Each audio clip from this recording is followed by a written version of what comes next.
Marley was dead to begin with. There is no doubt whatever about that. The register of his burial was signed by the clergyman, the clerk, the undertaker, and the chief mourner, Scrooge, signed it. Old Marley was dead as a doornail. Scrooge and he were partners for I don't know how many years. Scrooge was his sole executor, his sole administrator, his sole assign, his sole residuary legatee, his sole friend, his sole mourner. But he was a tight-fisted hand at the grindstone with Scrooge, a squeezing, wrenching, grasping, scraping, clutching, covetous old sinner. But what did Scrooge care? It was the very thing that he liked. He edged his way along the crowded paths of life, wanting all human sympathy to keep its distance. Once upon a time, of all the good days in the year, upon a Christmas Eve, old Scrooge sat busy in his counting house. It was cold, bleak, biting, foggy weather, and the city clocks had only just gone 3, but it was quite dark already. The door of Scrooge's counting house was open that he might keep an eye on his clerk, who, in his own dismal little cell, was copying letters. And Scrooge had a very small fire, but the clerk's fire was so very much smaller. It looked like one coal. But he couldn't replenish it, for Scrooge kept the coal scuttle in his own room. A Merry Christmas, Uncle. God save you. Scrooge's nephew, Fred, came upon him so quickly that this was the first intimation Scrooge had of his approach. Bah! Humbug. Christmas a humbug, Uncle. You don't mean that, I'm sure. I do. Merry Christmas. What right have you to be merry? What reason have you to be merry? You're poor enough. Come then. What right have you to be dismal? What reason have you to be morose? You're rich enough. Bah! Humbug! Don't be cross, Uncle. What else can I be when I live in such a world of fools as this? What's Christmas time to you but a time for paying bills without money? A time for finding yourself a year older, but not an hour richer. If I had my will, every idiot who goes about with Merry Christmas on his lips should be boiled with his own pudding and buried with a stake of holly through his heart. Uncle! Nephew, keep Christmas in your own way and let me keep it in mine. Keep it, but you don't keep it. Let me leave it alone then. Much good may it do you. Much good it is as it has ever done you. There are many things from which I might have derived good, by which I have not profited, I dare say, Christmas among the rest. But I am sure I have always thought of Christmas time as a good time, a kind, forgiving, charitable, pleasant time.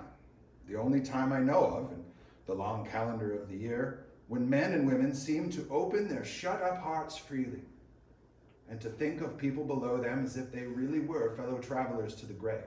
And therefore, Uncle, though it has never put a scrap of gold or silver in my pocket, I believe that it has done me good and will do me good. And I say, God bless it! The clerk involuntarily applauded. Let me hear another sound from you, and you'll keep your Christmas by losing your situation. You're quite a powerful speaker, sir. I wonder you don't go into Parliament. Don't be angry, Uncle. Come, dine with us tomorrow. I will not, sir. I want nothing from you. I asked nothing of you. Why cannot we be friends? Good afternoon. I am sorry, with all of my heart, to find you so resolute. We have never had any quarrel to which I have been a party, but I have made the trial an homage to Christmas, and I'll keep my Christmas humor to the last, so a Merry Christmas, Uncle! Good afternoon. And a Happy New Year! Good afternoon! The clerk, in letting Scrooge's nephew out, had let another man in. A portly gentleman, pleasant to behold, now stood, hat off, in Scrooge's office, books and papers in his hands, and bowed to him. Good day, sir. Have I the pleasure of addressing Mr. Scrooge or Mr. Marley? Mr. Marley has been dead these 7 years. He died 7 years ago this very night. At this festive season of year, Mr. Scrooge, it is more than usually desirable that we should make some slight provision for the poor and destitute, who suffer greatly at the present time. Many thousands are in want of common necessities. Hundreds of thousands are in want of common comfort, sir. Are there no prisons? Are there no workhouses? Plenty. But under the impression that they scarcely furnish Christian cheer of mind or body to the unoffending multitude, a few of us are endeavouring to raise a fund to buy the poor some meat and drink and means of warmth. We choose this time because it is a time of all others, when want is keenly felt and abundance rejoices. What shall I put you down for? Nothing! You wish to remain anonymous? I wish to be left alone. Since you ask me what I wish, that is my answer. I don't make merry myself at Christmas, and I can't afford to make idle people merry. I help to support the prisons and the workhouses. They cost enough, and those who are badly off must go there. Well, many can't go there, and many would rather die. If they would rather die, they had better do it and decrease the surplus population. At length, the hour of shutting up the counting house arrived. You'll want all day tomorrow, I suppose. If quite convenient, sir. It is not convenient, and it's not fair. If I was to stop half a crown for it, you'd think yourself mightily ill-used, I'll be bound. And yet you don't think me ill-used when I pay a day's wages for no work. It's only once a year, sir. Poor excuse for picking a man's pocket every 25th of December. But I suppose you must have the whole day. Be here all the earlier next morning. The clerk promised that he would, and Scrooge walked out with a growl. Scrooge took his melancholy dinner in his usual melancholy tavern, and having beguiled the rest of the evening with his banker's book, went home to bed. He lived in chambers which had once belonged to his deceased partner. They were gloomy, soup rooms, and the building was old and dreary, for nobody lived in it but Scrooge, the other rooms being let out as offices. Now, it is a fact that there was nothing at all particular about the knocker on the door of this house. Scrooge had seen it night and morning during his whole residence in that place, and Scrooge had as little of what is called fancy about him as any man in the city of London. And yet Scrooge, having his key in the lock of the door, saw in the knocker, without its undergoing any intermediate process of change, not a knocker, but Marley's face. It was not angry or ferocious, but it looked at Scrooge as Marley used to look, with ghostly spectacles turned up upon its ghostly forehead. As Scrooge looked fixedly at this phenomenon, it was a knocker again. He closed the door with a bang. The sound resounded through the house like thunder. Every room above and every cask in the wine merchant's cellars below appeared to have a separate peal of echoes of its own. Scrooge was not a man to be frightened by echoes. He fastened the door and walked across the hall and up the stairs. Up the stairs Scrooge went. But before he shut his heavy door, he walked through his rooms to see that all was right. He had just enough recollection of the face to desire to do that. Once satisfied he was alone, he closed his door and locked himself in. Double locked himself in, which was not his custom. Thus secured against surprise, he took off his cravat, put on his dressing gown and slippers and his nightcap, and sat down before the very low fire to take his gruel. It was with great astonishment and with a strange, inexplicable dread that a disused bell upon the wall began to swing. It sort of rang out loudly.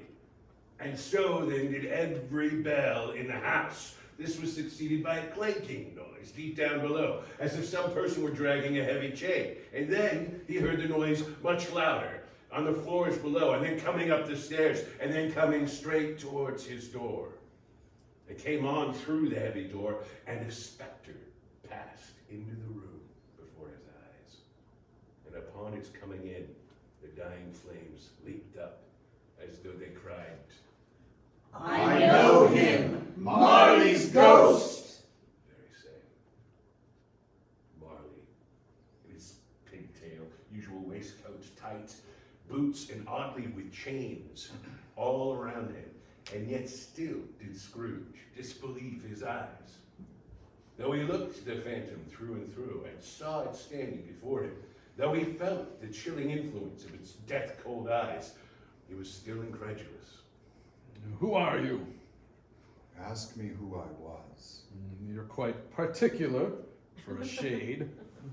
Who were you then? In life, I was your partner, Jacob Marley. You don't believe in me? I don't. What evidence would you have of my reality beyond that of your senses? I don't know. Why do you doubt your senses? Because a little thing affects them. A slight disorder of the stomach makes them cheats. You may be an undigested bit of beef, a blot of mustard, a crumb of cheese, a fragment of underdone potato. There's more of gravy than of grave about you, whatever you are. And if you are real, why do you trouble me? Why would spirits walk the earth? It is required of every man that the spirit within him should walk abroad amongst his fellowmen, and travel far and wide. And if that spirit goes not forth in life, it is condemned to do so after death. It is doomed to wander through the world and witness what happiness it cannot share, but might have shared. You are fettered, Jacob. Tell me why. I wear the chain I forged in life. I made it link by link and yard by yard. I girded it on of my own free will. And of my own free will I wore it. Would you know the weight and length of the strong coil you bear yourself? It was full, as heavy, and as long as this 7 Christmas Eves ago. You have labored on it since. But you were always a good man of business, Jacob. Business! Mankind was my business. The common welfare was my business, and the dealings of my trade were but a drop of water in the comprehensive ocean of my business. Hear me! My time is nearly gone. I am here tonight to warn you that you have yet a chance and hope of escaping my fate, Ebenezer. You were always a good friend to me. Thank you. You will be haunted by 3 spirits.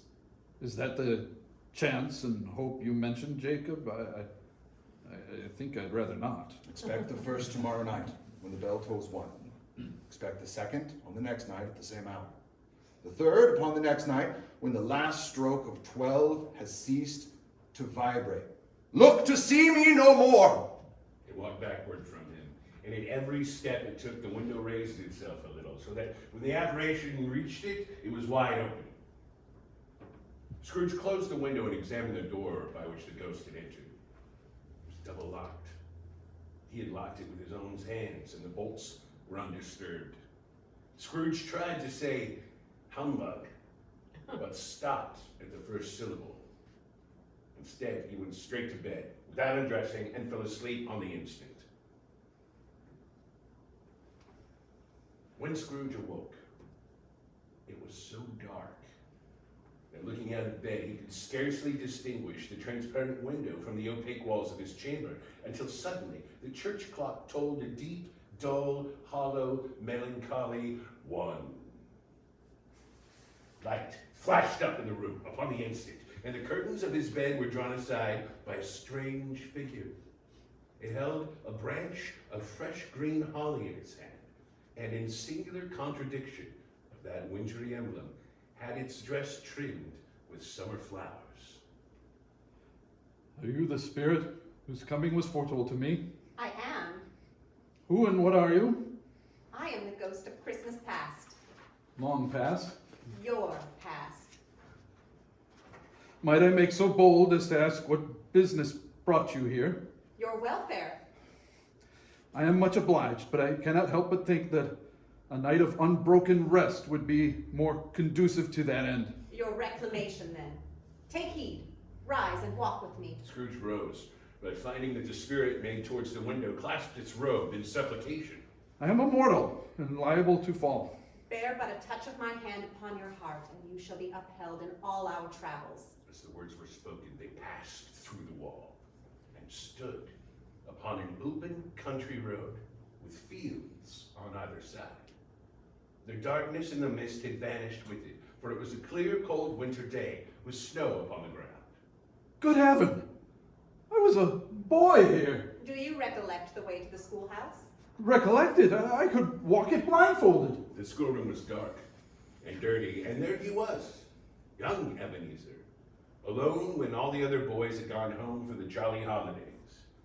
He was walking up and down despairingly, glancing anxiously towards the door. It opened, and a little girl, much younger than the boy, came darting in, and putting her arms around his neck and often kissing him, addressed him as her dear, dear brother. I have come to bring you home, dear brother. Home, Van? Yes, Father is so much kinder than he used to be that home's like heaven. He spoke so gently to me one dear night when I was going to bed that I was not afraid to ask him once more if you might come home. And he said, yes, you should, and sent me in a coach to bring you. And you're to be a man and are never to come back here. But first, we're to have the merriest time in all the world and all together all the Christmas long. And after Christmas? Father says that after Christmas you are to start work and to make your way in the world. But Christmas, Ebenezer! We shall be merry for Christmas, shan't we? Always a delicate creature, but she had a joyful heart. So she had. You're right. I will not gainsay it, Spirit. God forbid. She died a young woman and had, as I think, children. One child. True. Your nephew. Yes. My time grows short. Quick. Again, Scrooge saw himself, as he'd been in years past, though older now, a man in the prime of life. He was not alone, but sat by the side of a fair young girl that he had been engaged to. She wore a black dress, and in her eyes there were tears. Another idol has displaced me, and if it can comfort you in time to come, as I would have tried to do, I have no just cause to grieve. What idol has displaced you? A golden one. You fear the world too much. I have seen your noble little aspirations fall off one by one until the master passion gain engrosses you. Have I not? What then? Even if I have grown so much wiser, what then? I am not changed towards you. Have I ever sought release from our engagement? If you were free today, can even I believe that you would choose a dowerless girl? No, I cannot believe this would be. And so, I release you with a full heart for the love of him you once were. Spirit! Remove me from this place. I told you. These were the shadows of the things that have been. That they are what they are. Do not blame me. I cannot bear it. Haunt me no longer. As he struggled with the spirit, he was conscious of being exhausted and overcome by an irresistible drowsiness, and further, of being in his own bedroom. He had barely time to reel to bed before he sank into a heavy sleep. Scrooge awoke in his bedroom. There was no doubt about that. But it and his own adjoining sitting room, into which he shuffled in his slippers, attracted by a great light there, had undergone a surprising transformation. The walls and the ceiling were so hung with living green that it looked a perfect grove. The leaves of holly, the mistletoe, the ivy reflecting back the light, as if many little mirrors had been scattered there.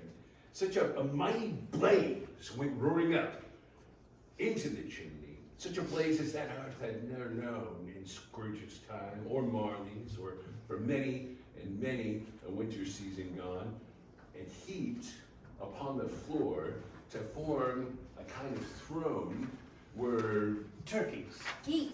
Game. Brawn. Great joints of meat. Sucking pigs. Long wreaths of sausages. mince pies, Plum puddings. Barrels of oysters. Red hot chestnuts. Cherry-cheeked apples. Juicy oranges. Luscious pears. Immense 12 cakes. and great bowls of punch. In easy state, upon this couch, there sat a giant glorious to see, and who bore a glowing torch in shape not unlike Plenty's horn, and who raised it high to shed its light on Scrooge as he came peeping round the door. Come in and know me better, man. I know me better, man. I am the ghost of Christmas present. Look upon me. Have you ever seen the like of me before? Never? You have never walked forth with my elder brothers? I don't think I have. I'm afraid I have not. Have you many brothers? More than 1,800! Oh, a tremendous family to provide for. Spirit, conduct me where you will. I went forth last night on compulsion, and I learned a lesson, which is working now. Tonight, if you have aught to teach me, let me profit by it. The room and its contents all vanished instantly. They stood in the city streets upon a snowy Christmas morning. Scrooge and the ghost passed through, invisible, straight to Scrooge's clerk, and on the threshold of the door, the spirit smiled and stopped to bless Bob Cratchit's dwelling with the sprinklings from his torch.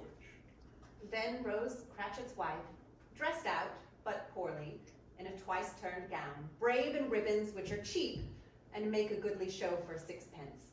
And she laid the cloth, assisted by her daughter Belinda, also brave in ribbons. And now 2 smaller Cratchits, boy and girl, came tearing in, screaming that outside the baker's they had smelt the goose and known it for their own. And, basking in luxurious thoughts of sausage and sage and onion, these young Cratchits danced about the table. And in came Bob, the father, his threadbare clothes darned up, the brush clean, and Tiny Tim upon his shoulder. Alas for Tiny Tim. He bore a little crutch, and yet his limbs supported by an iron frame. Mrs. Cratchit greeted her husband, while the 2 young Cratchits hustled Tiny Tim and bore him off to hear the pudding singing in the cobbler. And how did little Tim behave? As good as gold and better. Somehow he gets thoughtful sitting by himself so much and thinks the strangest things. He told me coming home that he hoped that people saw him in church because he was a cripple, and it might be pleasant to them to remember upon Christmas Day who made lame beggars walk and blind men see. At last the dishes were set on and grace was said. It was succeeded by a breathless pause, and a murmur of delight arose around the board, and even Tiny Tim beat on the table with the handle of his knife and feebly cried, "Hurrah!" The tenderness and flavor of the goose, as well as its size and cheapness, were the themes of universal admiration. Eked out by applesauce and mashed potatoes, it was a sufficient dinner for the whole family. Mrs. Cratchit brought forth the pudding, flushed but smiling proudly, like a speckled cannonball, so hard and firm, blazing in half and half, a quartern of ignited brandy and Christmas holly stuck onto the top. Oh, a wonderful pudding. I regard it as Mrs. Cratchit's greatest success. Everybody had something to say about it, but nobody said or thought it was at all a small pudding for a large family. Any Cratchit would have blushed to hint at such a thing. Then came the punch, hot from the jug, served in cups and jars better than golden goblets, and Bob served the punch out with beaming looks, while the chestnuts on the fire sputtered and crackled noisily. And Bob proposed, A Merry Christmas to us, my dears. God bless us. God bless us, everyone. Tiny Tim sat very close to his father's side, upon his little stool. Bob held his withered little hand in his as he wished to keep him by his side and dreaded that he might be taken from him. Spirit, tell me if Tiny Tim will live. I see a vacant seat in a poor chimney corner, and a crutch without an owner, carefully preserved. If these shadows remain unaltered by the future, the child will die. No. No! No, kind spirit. Say he will be spared. If these shadows remain unaltered by the future, none other of my race will find him here. What then? If he be like to die, he had better do it, and decrease the surplus population. Man, If man you be in heart, forbear that wicked cant, until you have discovered what the surplus is, and where it is. It may be that in the sight of heaven you are less fit to live than millions like this poor man's child. Scrooge begged before the ghost's rebuke, and trembling cast his eyes upon the ground. But he raised them speedily on hearing his own name. I'll give you Mr. Scrooge, the founder of the feast. The founder of the feast indeed. I wish I had him here. I'd give him a piece of my mind to feast upon, and I hope he'd have a good appetite for it. My dear, the children, Christmas Day. It should be Christmas Day. I am sure on which one drinks the health of such an odious, stingy, hard, unfeeling man as Mr. Scrooge. You know he is, Robert. Nobody knows it better than you do, poor fellow. My dear. I'll drink to his health for your sake, and the day's, not for his. Long life to him, a Merry Christmas and a Happy New Year. He'll be very merry and very happy, I have no doubt. The children drank the toast after her. It was the first of their proceedings which had no heartiness in it. Scrooge was the ogre of the family. But after the shadow of his name had passed, the party was 10 times merrier than before, from the mere relief of Scrooge being done with. All this time, the chestnuts in the jug went round and round, and by they had songs, even from Tiny Tim, who had a plaintive little voice, and he sang very well indeed. There was nothing of high mark in this. They were not a handsome family. They were not well dressed. Their shoes were far from being waterproof, but they were happy, grateful, pleased with one another, and contented with the time.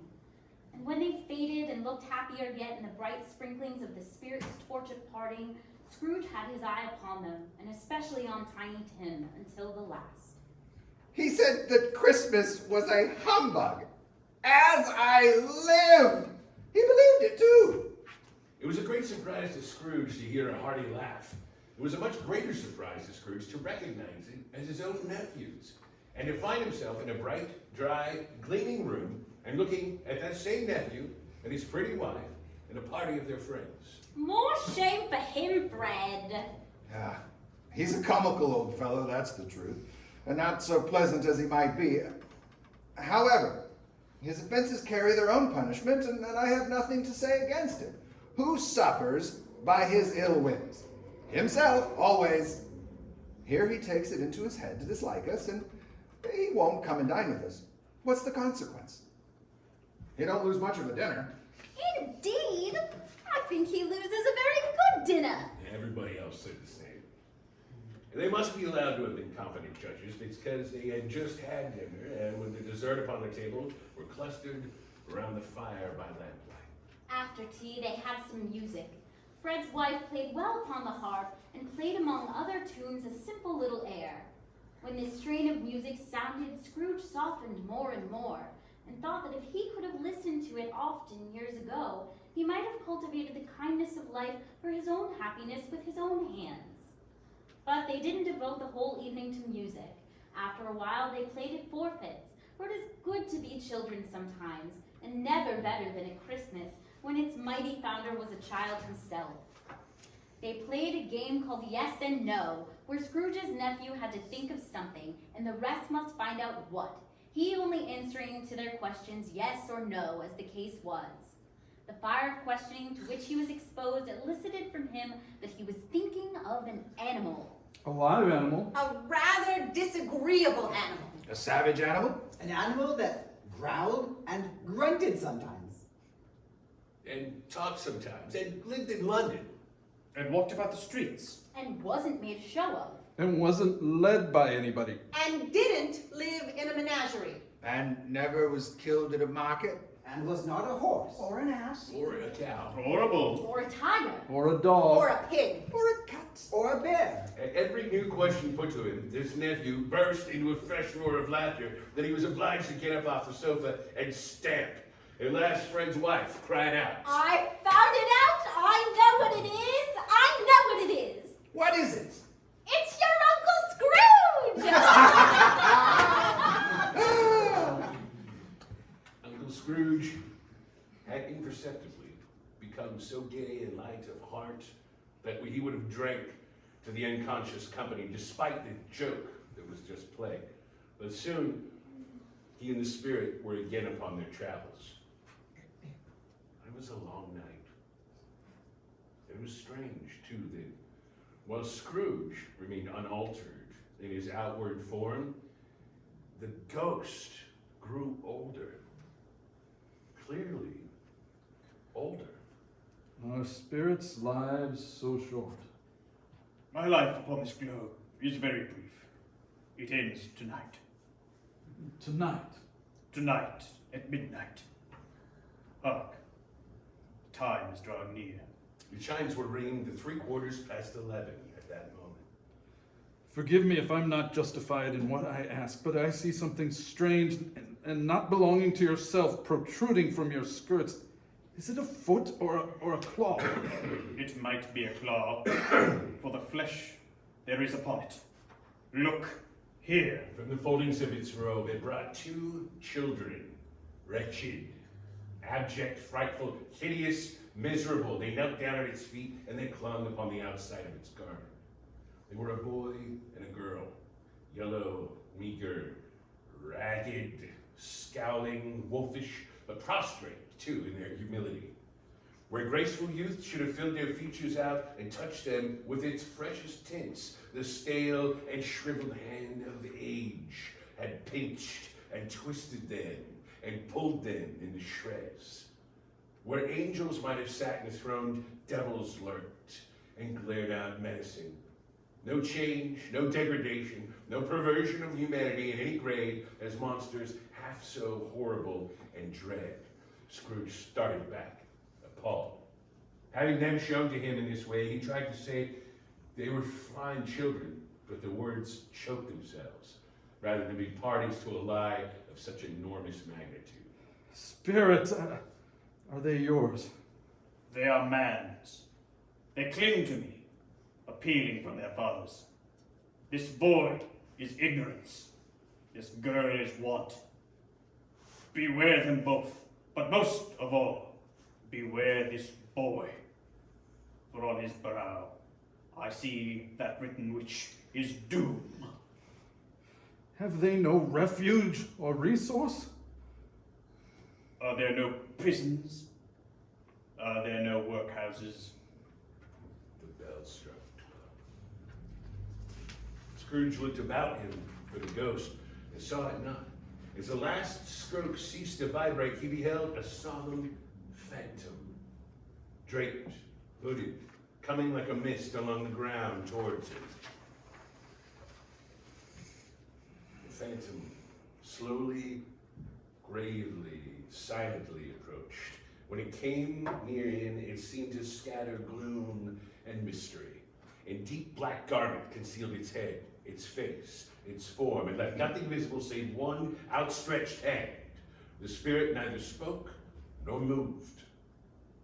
I am in the presence of the ghost of Christmas yet to come. I fear you more than any specter I have seen. But as I know your purpose is to do me good, and as I hope to live to be another man from what I was, I am prepared to bear you company, and to do it with a thankful heart. Will you not speak to me? Gave him no reply. The hand pointed straight before them. Lead on! Lead on! The night is waning fast, and it is precious time to me, I know. Lead on, spirit! The city rather seemed to spring up about them. There they were in the heart of it amongst the merchants, and the spirit stopped beside one little knot of businessmen. No, I don't know much about it either way. I only know he's dead. When did he die? Last night, I believe. Why, what was the matter with him? I thought he'd never die. What has he done with his money? I haven't heard. Company, perhaps. He hasn't left it to me, that's all I know. It's likely to be a very cheap funeral, for upon my life, I didn't know anyone to go to it. Suppose we make up a party and volunteer. I don't mind going if lunch is provided, but I must be fed if I make one. Well, I am the most disinterested among you, after all, for I never wear black gloves and I never eat lunch. But I'll offer to go if anybody else will.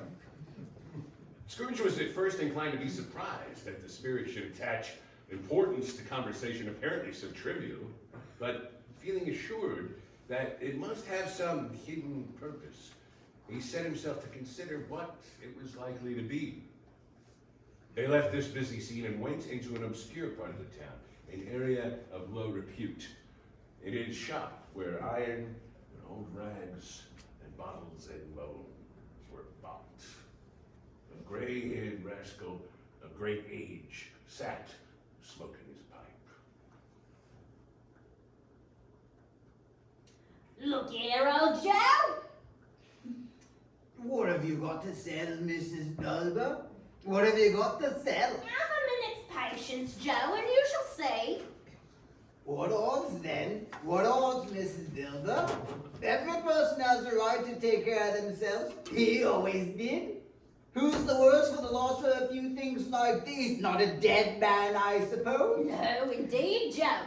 If he wanted to keep him after he was dead, a wicked old screw, why wasn't he natural in his lifetime? If he had been, he'd have had somebody to look after him when he was struck with death, instead of lying gasping out his last there alone by himself. It's the truest word that ever was spoke. It's a judgment on him. I wish it was a little heavier judgment, and it should have been. You may depend upon it if I could have laid my hands on anything else. Open that bundle, old Joe, and let me know the value of it. What do you call this? Bed curtains? Ah, bed curtains.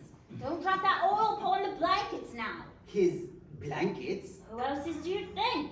He isn't likely to take cold without him, I dare say. I hope he didn't die of anything catching. Don't you be afraid of that. I ain't so fond of his company that I'd order about him for such things if he did. Ha! You may look through that shirt till your eyes ache, but you won't find a hole in it, nor a threadbare place. It's the best he had, and a fine one too. They'd have wasted it if it hadn't been for me. What do you call wasting of it? Putting it on him to be buried in, to be sure. Somebody was fool enough to do it, but I took it off him again. It ain't good enough for such a purpose. It isn't good enough for anything. You can't look uglier than he did in that one. He frightened everyone away from him when he was alive, only to profit us when he was dead. Scrooge listened to this dialogue in horror. Spirit, I see. The case of this unhappy man might be my own. My life tends that way now. Merciful heaven, what is this? The scene had changed. And now he almost touched a bare, uncurtained bed. A pale light, rising in the outer air, fell straight upon this bed. And on it, unwatched, unwept, uncared for, was the body of this plundered, unknown man. Spirit, let me see some tenderness connected with a death, or this dark chamber will be forever present to me. The ghost conducted him to Bob Cratchit's house and found the mother and the children seated around the fire. Quiet. Very quiet. The nosy little Cratchits were as still as statues in one corner and sat looking up at Peter, who had a book before him. The mother and her daughters were engaged in needlework, and they were also very quiet.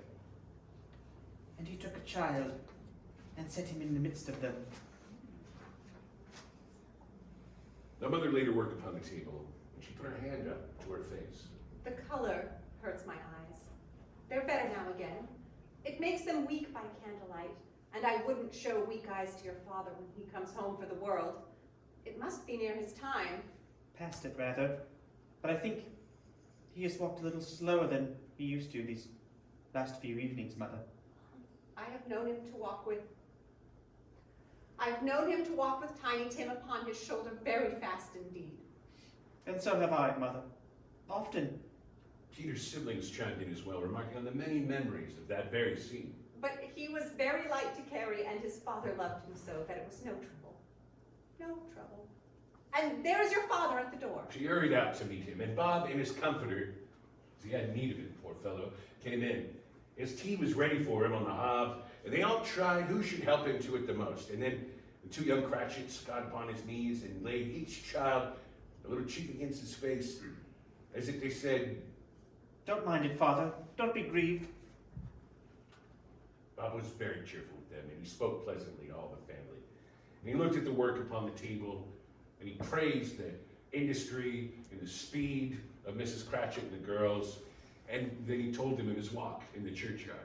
You went today, then, Robert. Yes, my dear. I wish you could have gone. It would have done you good to see how green a place it is. But you'll see it often. I promised him that I would walk there on a Sunday. Oh, my little child. My little child. The ghost and Scrooge were once more out on the street.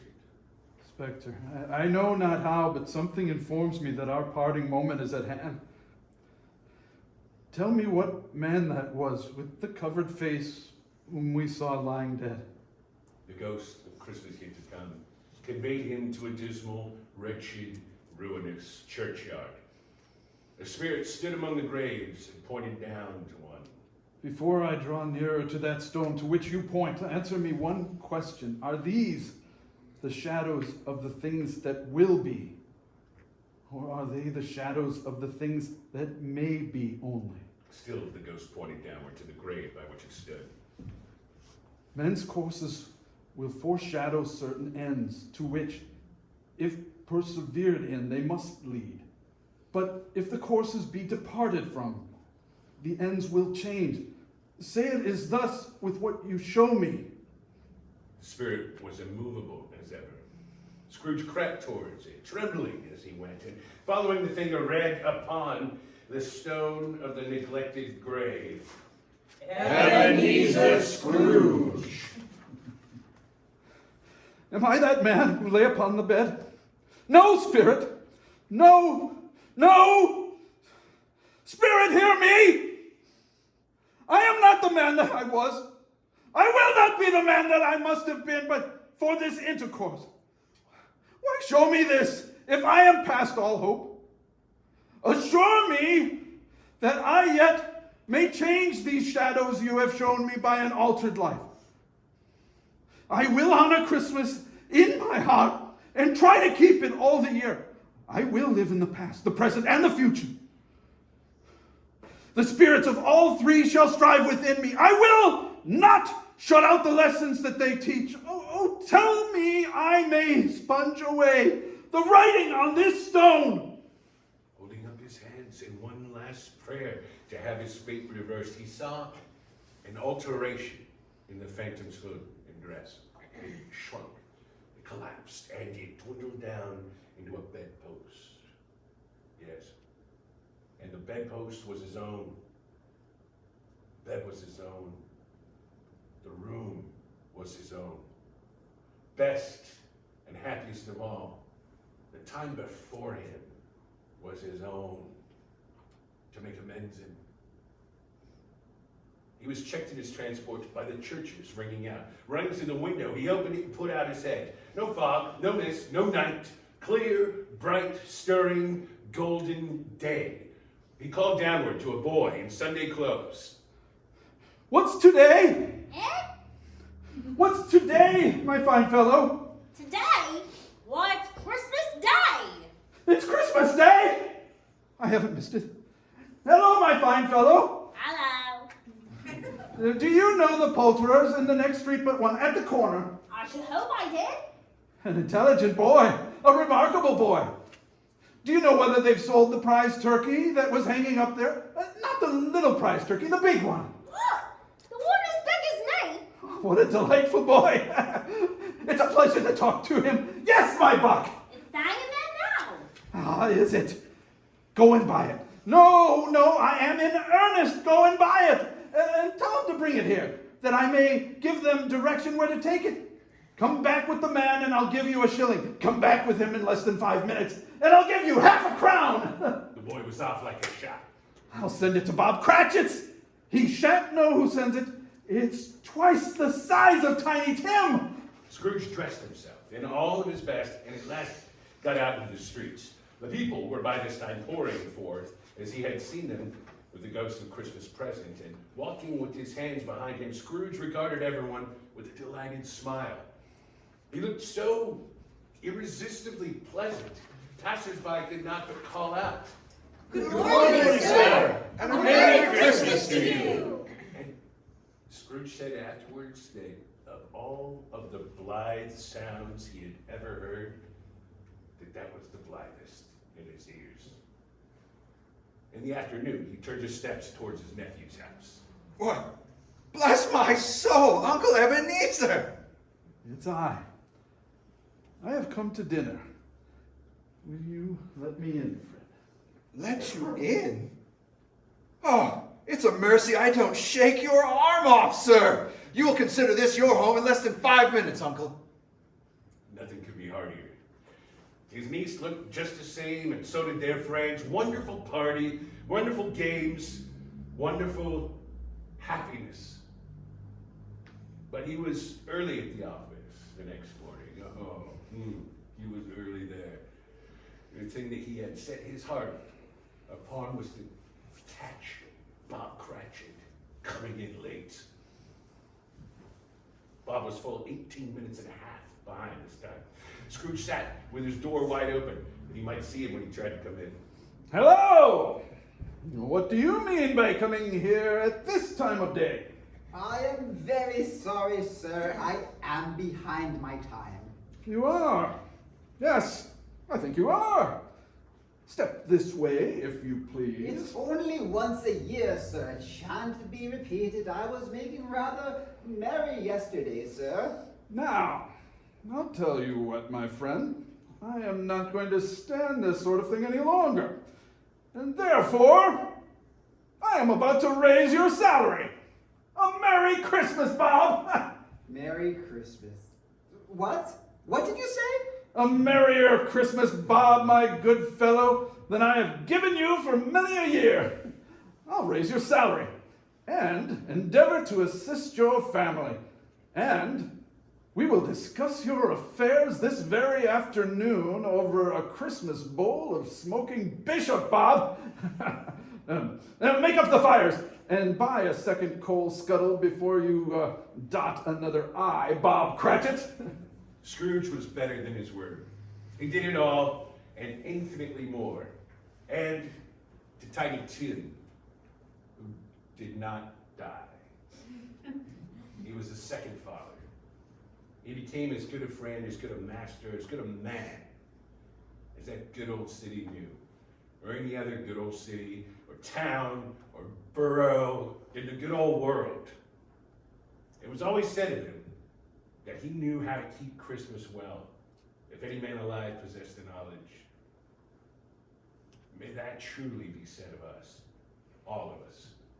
And so, as Tiny Tim observed, God bless us, everyone.